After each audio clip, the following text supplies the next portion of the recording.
All right. Okay, so good morning, everyone. It is August 26th. I want to welcome you to our new Grantee Staff Transition Committee meeting today. For today's call, we're actually going to be reviewing several documents and forms and where you can find them on the website. So I'll maybe give you a little bit of an apology ahead of time because this is not exactly the most exciting subject for a Thursday morning, but we'll make the best of it. If at any time you have questions, insights, tips, hints, tricks, feel free to unmute yourself and ask those online. You can also utilize the chat. Because we're a fairly small group today, I would like to take a moment because we also have some new faces and new names on the screen. So if we could maybe just do a quick introduction of ourselves, I think that would be a nice way to kick off the meeting. I'm happy to start. My name is Crystal Hall. I work for the Iowa After School Alliance, and I work very closely with Vic over at the department to help with support and monitoring and compliance and everything connected to 21st century for you. So Vic, I'll actually have you introduce yourself next, if you don't mind. Yeah, I'm Vic Jarvis, Iowa Department of Education, and I oversee this grant. So welcome. Yeah, great. And then I think I'm just going to call you out according to my screen, if that's okay. So again, just your name, where you're at. If you want to share any other information, absolutely. But name and site is also just fine with me today. And actually, Fiona, you're in my top corner, so I'm going to start with you. I'm Fiona Top. I'm in Burlington, Iowa, and I am the after school pieces coordinator. And I was a little late because I ran into a homesick kindergartner, so I couldn't pull myself away. Sorry about that. Boy, that first week of school is always the toughest, isn't it? So sad. It is. Yeah. So, well, thanks for joining us today. Nikki, I have you next. Sorry, I had to get my unmute button. Nikki Clausen, I'm with the Council Bluffs School District. I'm the 21st Century Program Director. Great, thanks, Nikki. The other Crystal on the call today. I am Crystal. I work at MICA. I'm the new coordinator for the outdoor school time program. Okay. Great, thanks for joining. And again, two Crystals, and we spell our name the same way. That's kind of cool. Yeah. So. Okay, Chris, I have you next. Hi, everyone. I'm Chris Hoover. I'm the superintendent of schools here in Maquoketa, and I'm just helping out attending these meetings. Yeah, thanks, Chris. Call, I have you next. Well, hello, my name is Joel Shagai. I am the after school program director in Clinton Community School. Yeah, great. Thanks for joining us. And last but not least, I have Sharon. Oh, Sharon, you're on mute. There we go. Can you hear me now? We sure can. Okay. Sharon Jargo. I work for Eastern Valley and Andrew Community Schools, and I will be doing the reporting part of this program. Great. Thanks. Glad you could join us today. Yeah. Okay. So now let me grab my screen here. So all of the documents that we're going to walk through today can be found on our main website, which is iowa21cclc.com. If you're not familiar with that website, I would encourage you to bookmark it. Just, again, making sure that you have access to this, because this is where we post every single thing that you are going to need for this grant. And I did just pop it into the chat here. So I'm not going to go through the whole website today. I'll encourage you to explore that on yourself. But the page that I really want us to focus on today is our grant info page. So I'm going to head over to that page. And can I get a thumbs up? Can you guys see the grant info page, or do I need to do a new share? Okay, Nikki says yes, she can see it. Sharon gave me a thumbs up, thank you. Okay, so again, I just want to walk you through a few of the documents here on this page. I want to talk to you about when they're due, how you do them, when you use them, things of that nature. So as I said, if at any time you have questions, just please interrupt me and ask your question out loud. You can also use the chat if you're finding yourself in a situation where that is a little bit better for you. So right out of the gate, a couple of things that I'll just point out to you. Again, you can explore these at your own leisure, is we have our grantee timeline, which is our best attempt to do a comprehensive outline for the entire year of what happens in the 21st century world. So this will contain everything from professional development to committee sessions to when APR information is due and things of that nature. So. All right, let me go ahead and grab that real quick. We also have a timeline specific for professional development. So if those are helpful to you, please go ahead and download those documents. I do want to casually mention to you, though, that this is, again, an estimate for the entire year. We know that some things change. We know that, you know, I mean, we're living in a changing world all the time, right? So if you notice something on there and you think it maybe doesn't look correct or it looks a little wonky, would appreciate having some feedback where that's concerned. And of course, between Vic and the Iowa After School Alliance, we'll also be emailing you with reminders and notifications where that's concerned. If any of you are in need of a refresher on what we cover with our new awardees, you'll be able to find that document here. And then if you are the type of person that just loves reading statute and code, we have our EDGAR requirements, so you can go ahead and grab that as needed. Where I'm going to focus my efforts today is a lot in this section regarding templates. So first and foremost, in this particular section, you can see professional development, sustainability, local evaluation, partners, and we hope that this website is easy for you to use. All you have to do is click that view button. It's going to download a document for you, and then you can just, once it's downloaded, then you can grab that document. And as soon as it opens here, I will do a new screen share so you can see this. So this is our professional development template. This is a required document for your grant. This document is due September 30th, so it's an annual compilation of the previous year's professional development offerings. For this particular document, you see we have the title of the training, the category, and if you're interested in what the category is, you just need to scroll down here and you see we have these lined up. There are 9 categories that you can choose from. So the first is required professional development. These would be things that would be required by your school or site. Quick example of that is like bloodborne pathogens or perhaps mandatory child abuse reporter training, those types of things. The committees that you participate in is item number 2, and that does count towards professional development. So you are required to participate in 1 committee per cohort that you are in receiving of the grant. This committee, this new Grantee-Staff Transition Committee, does not meet that requirement, but it does count towards professional development. So as you're completing this document, you can list new Grantee-Staff Transition Committee in there. You can list the date, the start time, the end time, how many people attended this meeting, and so on and so forth, following the rest of the information across. 3 is statewide professional development. So these are our conferences, workshops, and webinars, and we've given a few examples here. So this does include the Impact After School Conference, best practice webinars, professional development workshops, and so on and so forth. Number 4 is whole child professional development. So perhaps you attend a training on social emotional development or behavioral management or classroom behavioral management. That can certainly go there.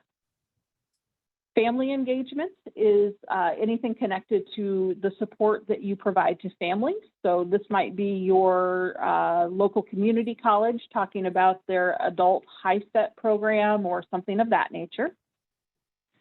Academic professional development is anything connected to academics, STEM, math, literacy, and so on.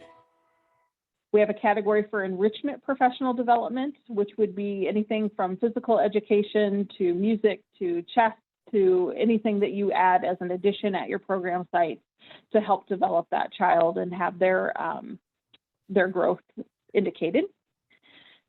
And then the last 2 is other in-state professional development. So perhaps you attend a training sponsored by the Department of Human Services or the Department of Labor or the Department of something else that I can't think of at the moment. And then number 9 is out-of-state professional development. And just as a friendly reminder to that particular criteria, if you do wish to travel out of state for a conference, you do need to get that approved ahead of time in writing by Vic Jarvis. So you'll just need to provide to him the information, the link, and I believe a schedule. So Vic, is that correct on what they'll need for out-of-state professional development? Yeah, that's correct. And it's only if you're traveling. If you're doing a virtual, you don't need to contact me for permission. Yeah. Let me also give you some background on why we're doing this, because what in the past, there's a 5% requirement for your professional development. And we don't let you transfer that into other categories at the end of the year. And so folks were losing money. And I realized there's a lot of stuff you guys are doing and not getting credit for it. So that's why we came up with this. It helps you to get more credit. And a meeting like this, you can count that as PD, and you can, take and get paid out of the PD category for attending this meeting. So we want to make sure that you're, getting full use out of that PD category. So that's why we came up with that. Plus, it helps us to see what PD you guys are doing. And is there an area maybe that there's a gap that we need to provide some extra PD? Yeah, absolutely. And that's a great point too, because once you send those documents to me at the end of September, what I do is I compile the information into a singular report. We share it out with Vic, and then we also use that within our professional development committee to, again, identify where those gaps are so that when we do have our impact after school conference, or we do have our spring or summer workshop, for example, we can be sure to try to hit those areas where perhaps there's fewer professional development offerings. So it's very valuable input for us. So any questions about the professional development template before I move on? Yeah, Crystal, is there any chance that with those webinars that you guys held that you would have a list of the ones that we attended? Possibly. I mean, I know I actually, have them all on my calendar. I don't know that I have. Yeah. I mean, yeah, it's okay. So actually, if you go to the professional development tab here on the website, you can look to see we have all of the recordings and or materials for directors meetings, the conference workshop, best practice webinars, things of that nature. So if you are looking for, did I really attend that one? You could do this one of two ways. If it was a Zoom meeting, we do include the chat, and I almost always ask people to use the chat to document their attendance, which reminds me I didn't do that today. So after I get done with this statement, please pop into the chat your name and site so that we can make sure that we have that documentation for attendance. And then I also keep a running tab of committee attendance. So if you again, you're looking back and you're like, boy, did I really attend the September family engagement meeting? I can verify that for you. So thank you for that question. Let me add to that for everybody's understanding. Now, if you look at your grant agreement every year, there's a little section on there that says it's a requirement for you to attend these, PD events. And it's also a requirement for your attendance. And we have been tracking this now for a few years, and I really haven't done a whole lot because I want to get you guys used to the fact that we are keeping track. However, there are a few people that have been abusing it. I'm nothing's going to happen if you miss one or two, because I understand everybody's busy, but there are some people that just don't show up for any of these things. And when it comes time for renewal, I'm going to have to say to them, sorry, you're not fulfilling your obligations on the contract, and we've got evidence. So, I'm required to do this by the feds. Yes. Question? Okay. I thought I heard somebody with a question there, but. I don't think so. Okay. Might have been just a glitch. We just had a lightning strike out here, so. Oh, gosh. But at any rate, we are monitoring this, and, I think we're being more than fair in how we implement it. Last year, when people got a grant award, I made some comments about how they did with, their attending on the PD and the conferences and the workshops. So just letting you know that we are, monitoring it. Yeah, absolutely. We don't want to micromanage, so. Okay. I had a All quick right, so- question. Sorry. Yeah, go quick ahead. question on it. So, like yesterday or the day before, we were in a family engagement committee, I think, or best practice maybe. And Best it only practice went from like 10 to 10:30 instead of the normal hour. Do you go ahead and like note all of those, or do you just kind of like, this was the house? Get credit for an hour. I'm not gonna nickel and dime you over. Okay, that's what I'm wondering. I Yeah, wanted to make sure I was yes. being accurate, but I also thought, oh, I need to mark this down right away if it's gonna be. Well, and with Yeah. that, I'm an old alternative ed high school teacher, and when a kid would come in 15 minutes late, they say, "Are you gonna mark me tardy?" And I'd say, "No, I don't like doing paperwork, so I'm just gonna mark that you were here today. Is that okay?" Okay. with you?" And they'd say, "Oh, yeah." Great. I just wanted to make sure I was doing it right. So thanks. I would go along with that and saying that I know I didn't get into that one until 10:15, and so I didn't type my name into any chat or anything like that either.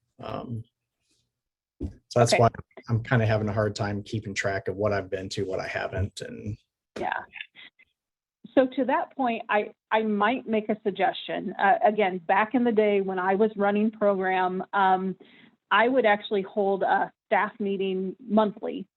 And we always had a standing meeting agenda item because I probably knew there was like a 99% chance that I knew that my staff was attending a specific training, but this was a way that just once a month we collected that information and I just popped it right into this document. So at the end of the year, I knew it was accurate to the best of my abilities and I could send it off to who at that time was Vic and Michelle, and now it's me, of course. So I would just, again, recommend to you thinking about regularly updating this template. It just makes it makes things so much easier that way, folks, because then you don't have to think back through the year and think, oh my gosh, did I really attend that? Or was I just there in spirit? So it might be a good idea for you. I do want to also grab the partner list template real quick, and I realize that this is out of order on your screen. But this document is the other document that is due at the end of September. And this document is actually required by code, I believe. Correct, Vic? The SSA requires us to provide an updated annual statewide list of partners. Yeah. And you know that Iowa's #1 in the nation. For Yeah. the number of So- partners in the communities. So we have to defend our bragging rights here, folks. So for this particular document, again, my suggestion might be to you, again, just kind of update this as you move along. But for this document, I feel like it's fairly self-explanatory, but if you need some time, you can always reach out to myself or Vic and we'll walk you through it as well. For this one, you're going to list your organization name. So this could be anything from Boy Scouts or Girl Scouts to your local AEA to Hy-Vee, again, whoever is coming in as a partner to your program. You'll provide your primary contact name, email, and phone.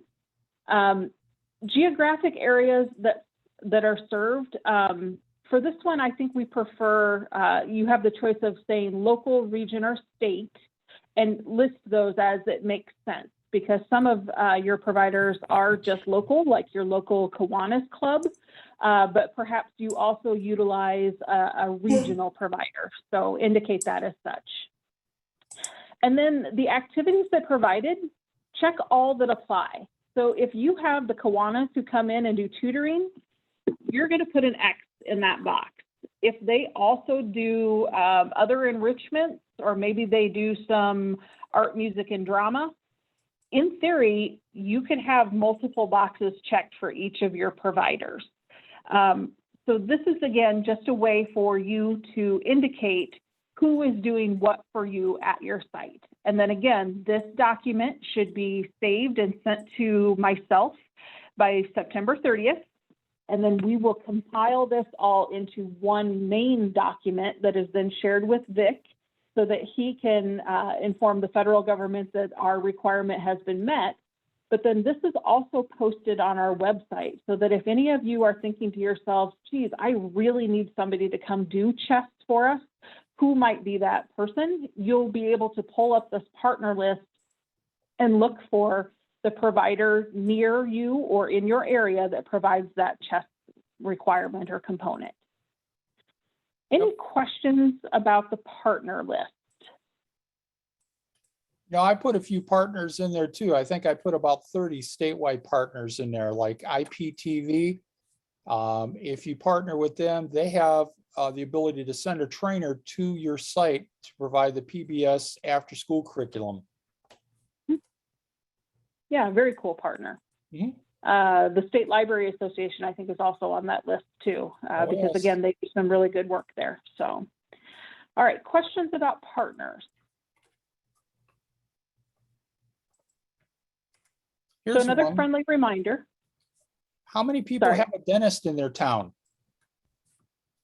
And you know, a dentist is a great partner. They have dental hygienists that maybe could come out to the school and they could get with Colgate or one of the other toothpaste companies. They provide cases of free toothpaste and toothbrushes for children to provide dental hygiene education.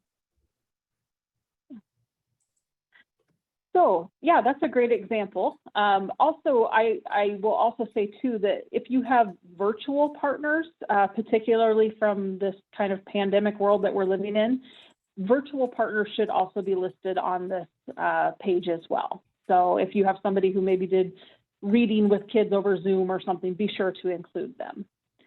I do want to mention to you that when you submitted your grant, you were required to submit a minimum of 5 memorandums of understanding or MOUs for community partners.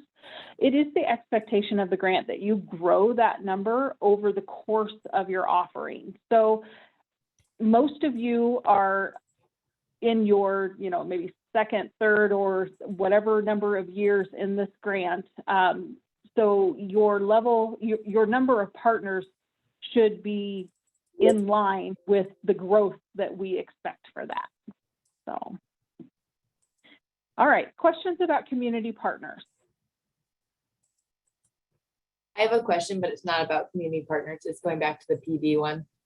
Okay. If we do PD with our whole staff, then but we're personally doing it, we put that into the PD sheet also, and then just the number of staff that attended. Yes.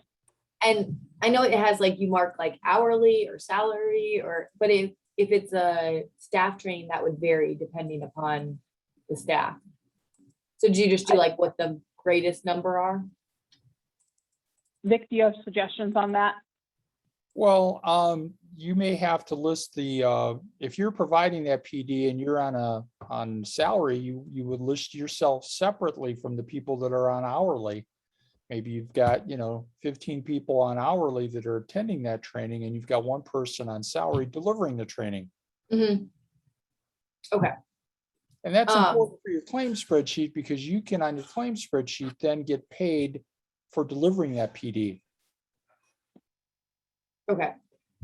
Because I know like when you do salary, hourly rate, like we have a huge range of people, So that's so do I just type it in with the range, like $10 to $25 an hour? Or do I need to submit an individual thing for all the That different works people? for this. You can put in the range for this because this is more of a planning document. However, if you're going to claim the money on the claim spreadsheet, then you've got to be a little bit more exact. You can't just put in a range. You have to tell us, how making much what? yet. Okay. Yeah. Great. Thank you. Sorry. Yeah. Lots of Thanks, questions. Fiona. You're fine. Any other questions about professional development or the partners template?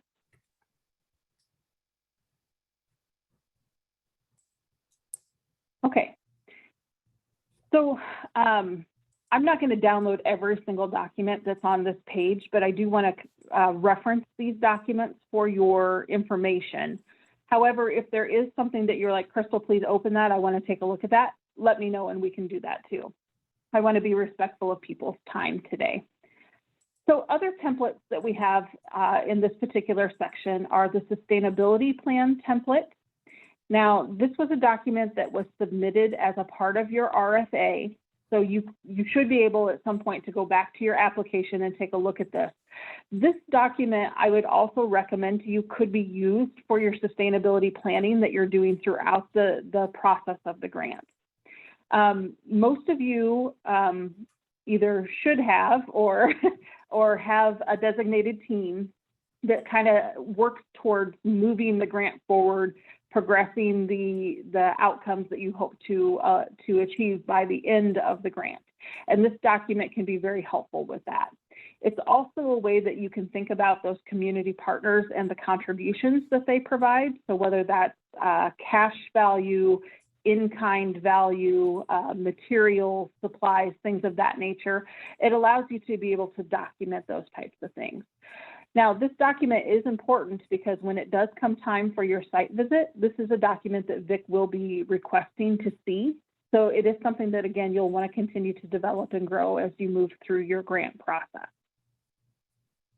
Questions about sustainability plan?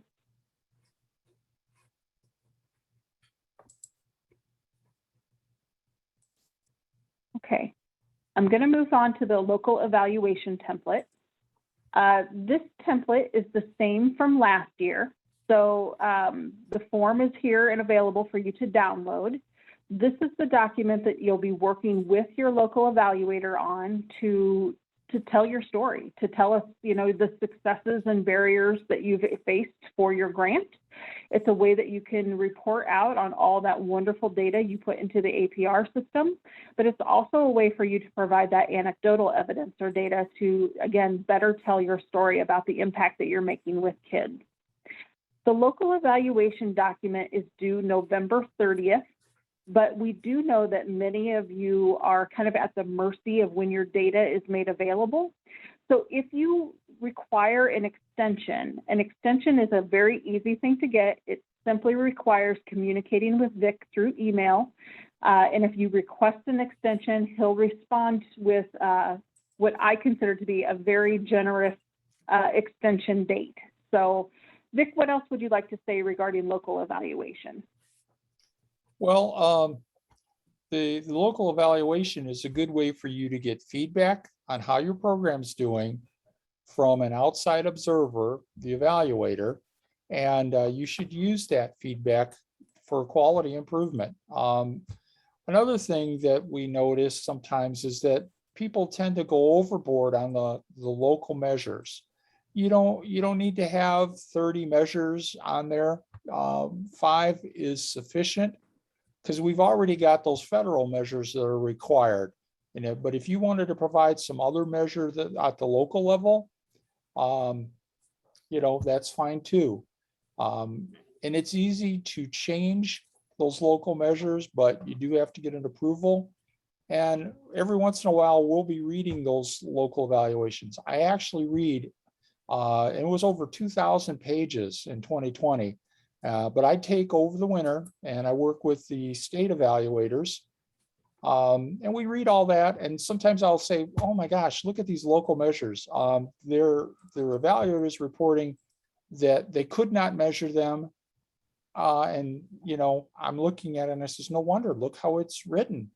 And I'll communicate with you and say, please consider changing this, because with the ESSA, I have to use your evaluation as a criteria for approving your grant in the future.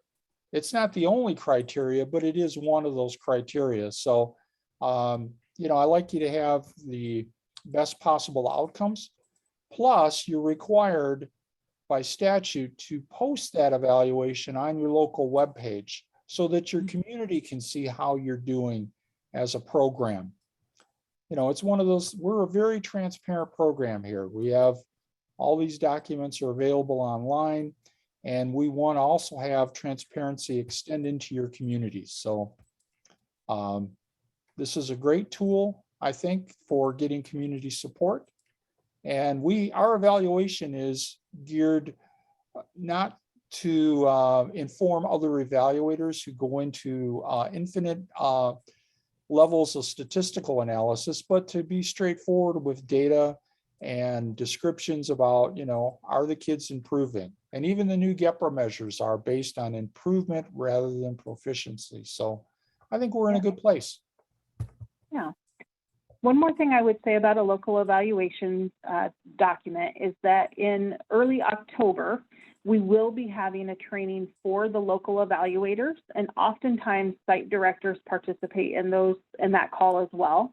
It's a great way to learn about the document, to learn any potential changes, or to address any nuances and things of that nature. So sometime in probably maybe the second week of September, I will be sending out a link to that Zoom training for your local evaluators.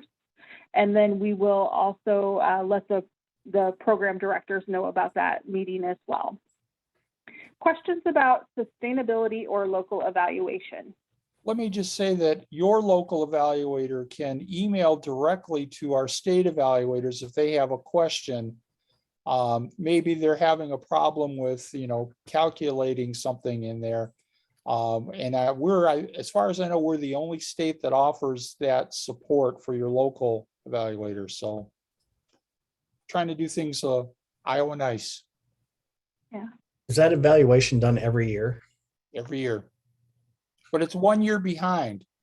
So, at the end, when you finish up year 5, you're still going to owe us that year 5 report. Yeah. Any other questions about that?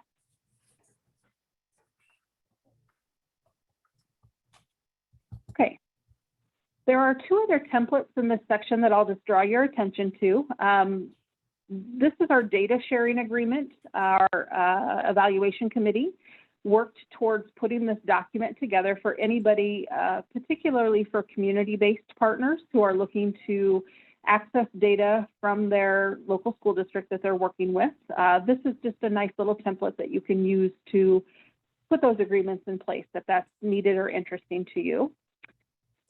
And then the other template that we have here came from our Family Engagement Committee. This is a survey template that is truly designed to be edited by you to meet your site needs, to find out what it is exactly you are looking for. So it's a fairly lengthy document that can be given all as it is, or you can pick and choose or add or delete your own questions as needed.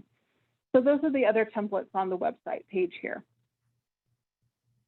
I'm going to move on to monitoring and support now.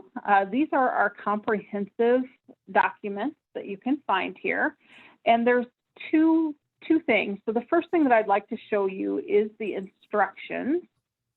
So give me a second to grab this document and pull it up.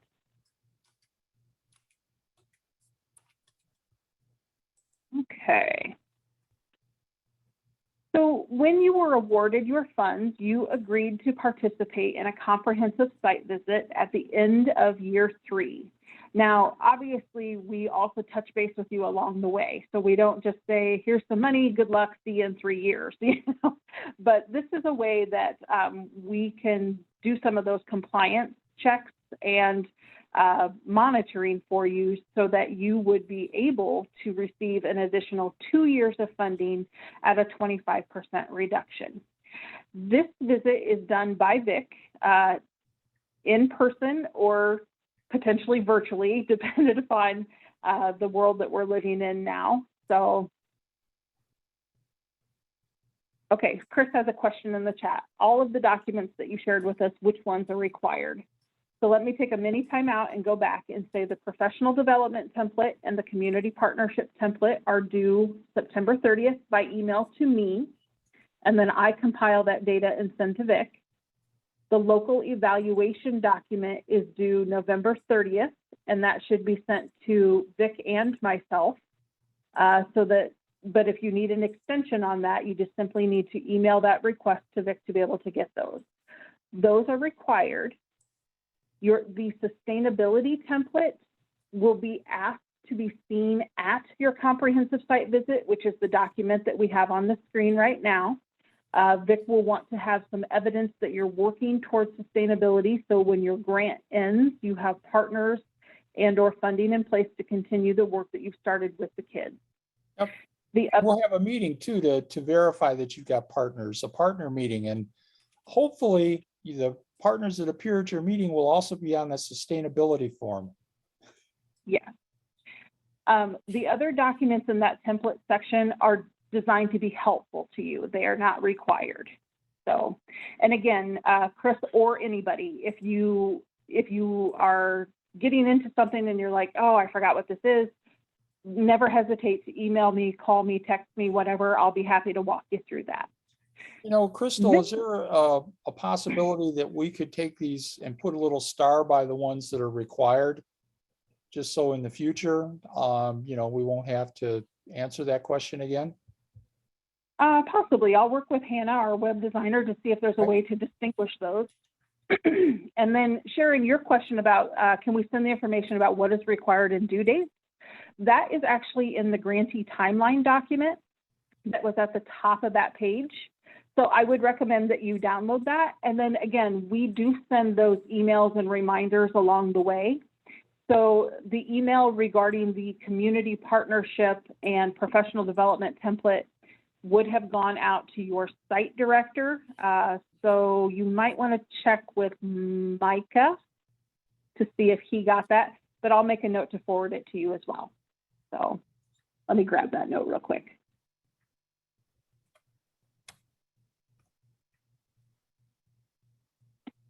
Okay. I know that this is also very overwhelming, seriously. So, well, and but you know, that's why we send out reminders too, to help you guys. And we're one of the few states, if not the only state, that does send reminders. So again, Iowa knows. Yeah, and again, that's why we're here. You know, we're here for you. So reach out to me. I'm happy to, I can even hop on a Zoom and walk through documents with you if that's interesting to you.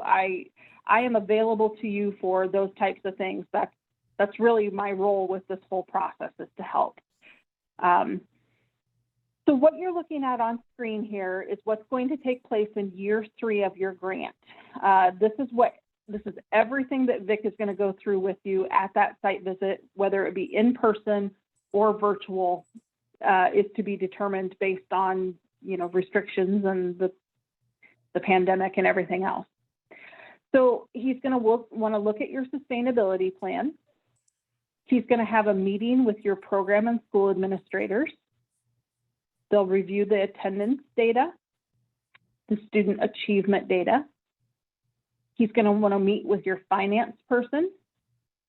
He's going to want to meet with your community partners, with your parents. And here's a side note for anybody who's serving middle or high school, a student leadership team meeting is also going to be required.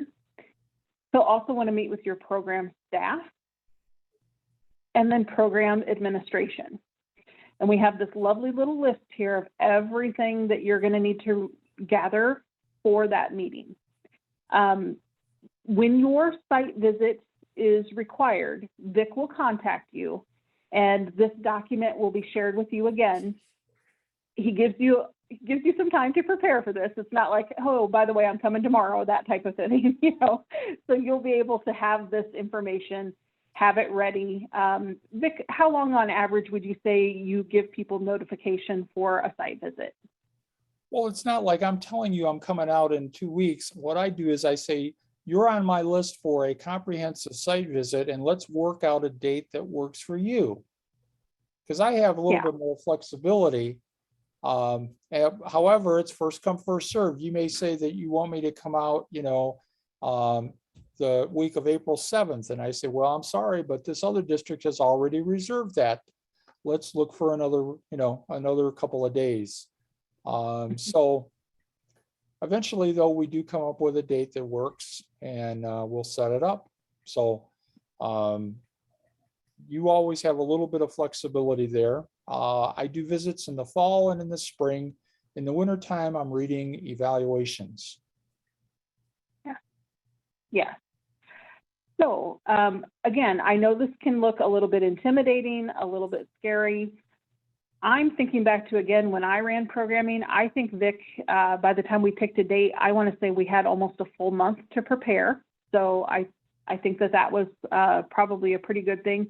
And I would also say that that's probably pretty typical to have, you know, at least 2 to 3 weeks to prepare and gather all of your documents before you actually have the date.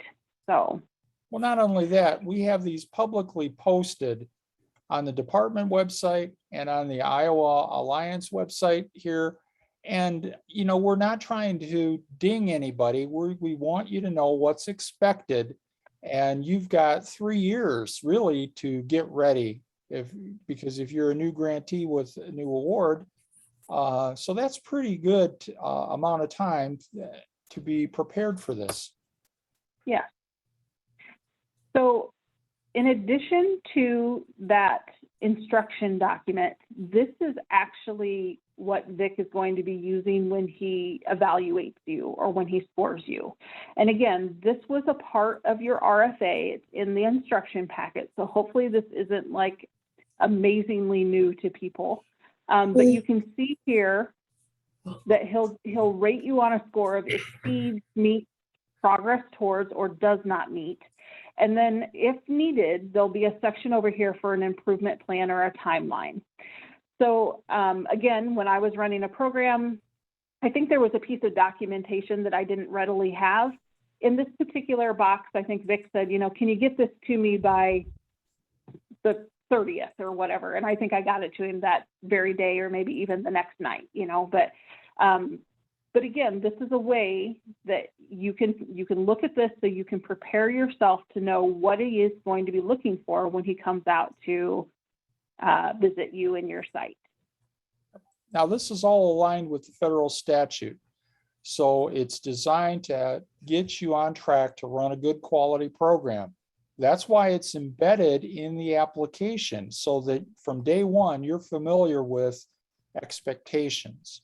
And again, this is available on the website for you to download to take a look at, because I do 2 visits. This will be my first visit is just a checklist. And let's say you've got 3 sites, 3 schools. I'm only going to come out with and look at 1 school with the checklist. And then if there's something you're not doing, we'll catch it and we'll say, okay, here's what you need to do, or maybe some documentation you need to send me. And then a couple years later, we'll do the comprehensive visit. So again, not designed to be scary or intimidating or anything like that. Please consider using these as a learning tool. I know one thing that I did when I was doing programming myself is I actually took that monitoring and compliance document and I did my own assessment of programming just to simply see like where I felt our strong areas were and our areas of improvement were. And then I worked within my team to build up those sections or areas. So that might be something that you also want to think about. The last document I want to show you regarding site visits is the Iowa After School Alliance Best Practice Site Visit. Now, this one is where I actually come to your site, either in person or virtual. I hang out with the kids and your staff for an afternoon or evening. I do an interview with you as the project lead, and we just simply start thinking about, you know, ways that we identify some things that you might need to improve upon your program. So it's a more relaxed site visit. It's basically an observation with discussion, but my role is to help you identify the needs that you have to put in place to be the best 21st century site you can possibly be. So this document, again, just some really basic information on top, just for us to be able to do maybe some tracking. We talk about what your goals are, what partnerships you have, and then a summary that I complete and share with Vic. I will indicate what best practices I see. So for example, if you're providing a full meal to students daily, I'll make a note of that. If I see that you are implementing the literacy coaching components that you participated in as a professional development session, I might make a note of that, and so on and so forth. We'll also talk about your professional development plan and needs. So how are you going to ensure that you're going to meet your 5% of your budget? And then how can we help as far as next steps? So that document is here also on the site for you. Again, I will be coming to a couple of different sites for sure this fall, or virtually, again, dependent upon the world that we live in at the time. But the site visit that I do with you, again, is designed to prepare you for the more official site visit with Vic. So I don't think I'm a scary or intimidating person. I'll help you brainstorm and do some solutions to any areas that you feel like you might have some needs. So Yes, and I initially designed that visit, the best practice visit, because when we started instituting site visits, I wanted to have you guys with some additional support because I really want you to succeed. So if Crystal comes out and she finds a bunch of stuff wrong, you're not going to get a letter of non-compliance. What you're going to be able to do is identify these things, and you've got some time to work on that because it's usually a year later before I would come out.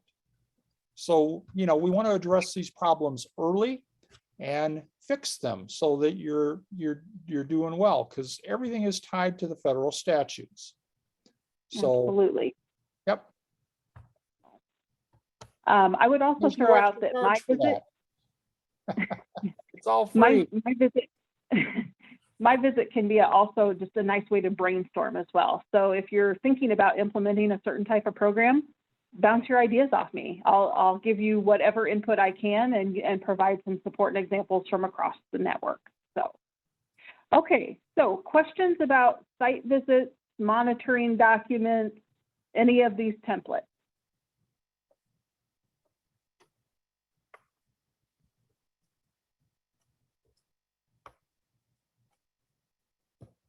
All right, folks, we're in the home stretch here. So the next thing, again, you'll see in this next section is our evaluation resources. And once again, this is where you'll find the local evaluation templates and timelines and how to print from the APR and all of that fun stuff.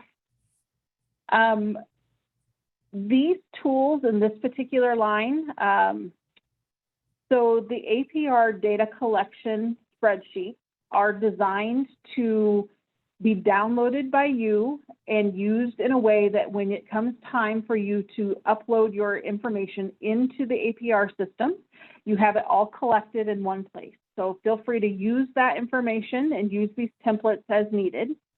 When the new GEPRA measures come into place, we will be replacing these templates with the new template that aligns with those GEPRA measures. But for right now, the spring, summer, and fall data collection worksheets should be the ones that you'll be using. We also have included a copy of the teacher survey here.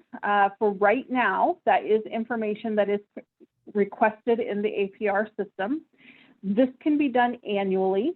I typically send out a reminder sometime in April to just kind of get you thinking about this is the time of year that you'll want to start thinking about collecting the information from your teachers. You'll need to request the information for every student in your program. And for some of you, you serve a lot of students, so this can take some time. This can be old-fashioned pen and paper. You can turn this into a Google Doc. You can turn it into a Survey Monkey. Whatever's best or easiest for you to collect the information to be able to put into the APR system is fine. But again, we wanted to be able to provide a template for you for our teacher survey. So with that being said, is there any questions about APR data collection or the survey, the teacher survey template?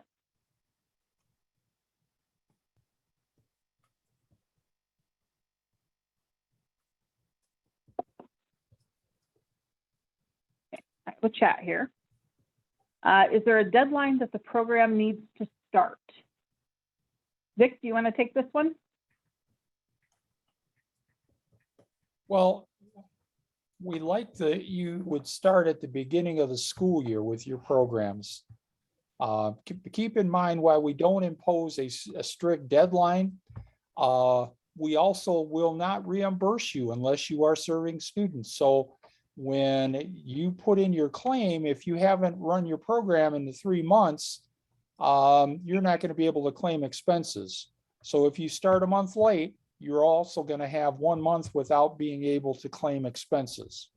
Here's how it works. If school is open, you need to run your program in order to claim a reimbursement. That's one of our financial rules. So, you know, we don't really have a date because sometimes you can't start right on the first day of school. Maybe it's a week, but you'll Sure. still be able to claim your expenses then. And it's every 3 months that you turn in your claims into the CASA system. Yeah, absolutely. Thank you, Sharon. Any other questions?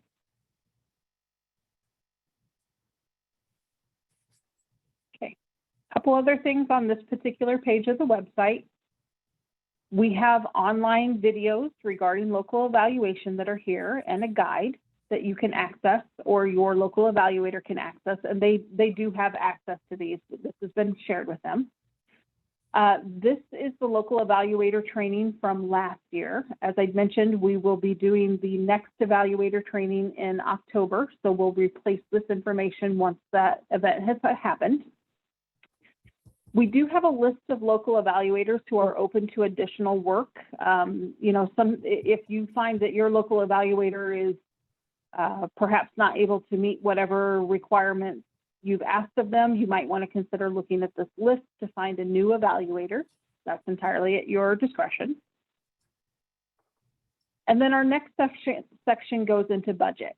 We will take a new grantee staff transition committee meeting time and focus solely on budget. So today, I just want to point out a few documents here. We do have our guide to program budgets that might be helpful for you. We have our slide deck for a presentation that was done regarding budget. This Form D3 cumulative budget was required with your RFA. It might be good to just take a look at to see where you're at with that. And then last but not least, we have this guide to program budgets and accounting. So more to come specifically on the topic of budget. So don't beat yourself up too much over that today. I just wanted to point out to you that this is where you can find it on the website. Here are the logos. So if you're doing any print materials and you need to grab a logo, you can get it directly from our page. And then we have this wonderful extra additional resources section down here as well. So this is our After School in a Box toolkit. It can be used to perhaps coordinate some professional development with your staff. It can be used as a refresher for you to take a look at a particular aspect of your out-of-school time program, but there's a lot of really good stuff in there. So it's well over 200 pages, so you can download the entire document or you can download it by section. We also have documentation on the importance of field trips. We have some guidance on attendance, and then we have our family engagement guide here as well. So I am going to stop share for a moment, and I'm just again going to pause. I told you that today's topic was maybe a little tough on a Thursday morning. I know that was a lot of information to cover. My hope is that you'll spend a little time with the website and make a list of questions, and I'm happy to address those questions individually. And we can also lead our next month committee call with any questions that you might have before we dive into the next subject. So what questions can I answer for people today?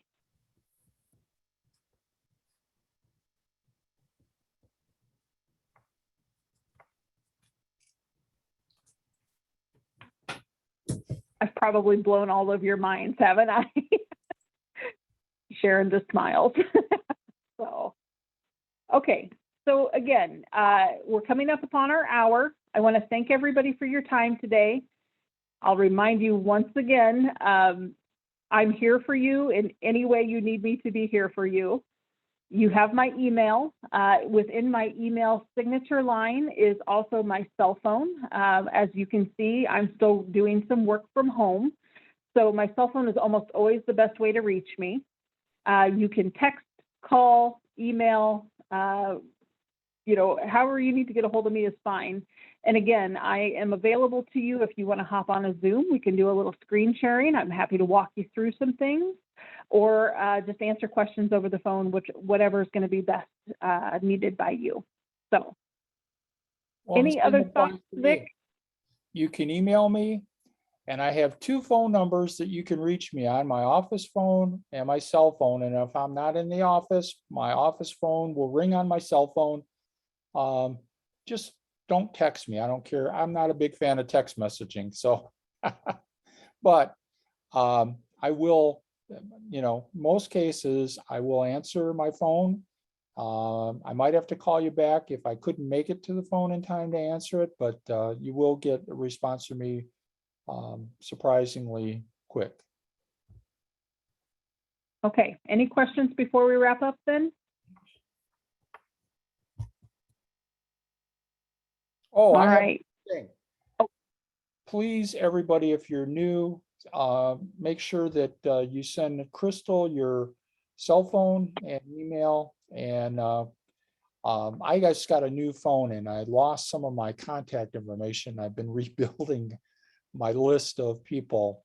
'Cause you may send me an email and it's kind of confusing, and a lot of times I get tired of just answering emails. So I will probably, just give you a phone call and say, hey, let's talk about what you had. And Nikki's smiling because I frequently have answered her emails that way.